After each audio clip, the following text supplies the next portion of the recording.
Oui, alors pas précisément. La plus sanglante a pris pour cible une tente de funérailles qui est située dans le quartier de Chelal, un marché très fréquenté du nord de Bagdad, dans le quartier à majorité chiite de Shahab.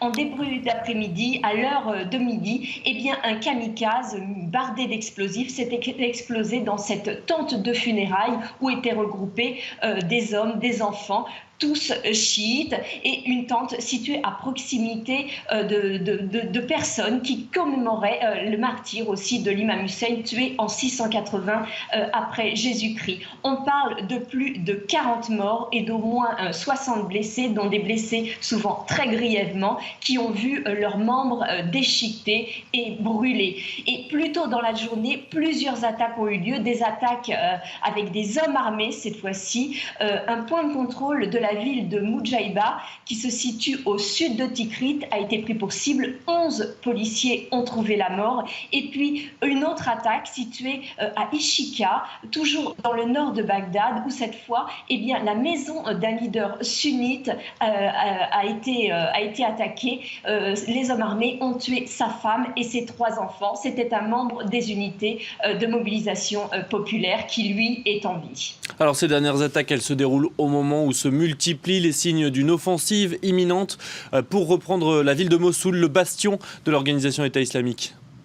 Oui, tout à fait. Alors, il faut bien préciser que ces attaques ont pour but aussi de dire, nous, l'organisation de l'État islamique, nous, Daesh, eh bien, nous existons toujours à Bagdad et nous sommes capables de vous frapper. Alors, vous l'avez dit, une offensive se prépare à Mossoul, offensive qui, selon une source des unités de mobilisation populaire à majorité chiite, pourrait démarrer dans les jours qui viennent, voire dans les heures qui viennent. L'offensive, on le sait déjà, partira d'au moins 2 axes. La localité de Kayara, où se situe cette base aérienne, on peut dire internationale, et Sahel Niniva, à 20 km à l'est de Mossoul.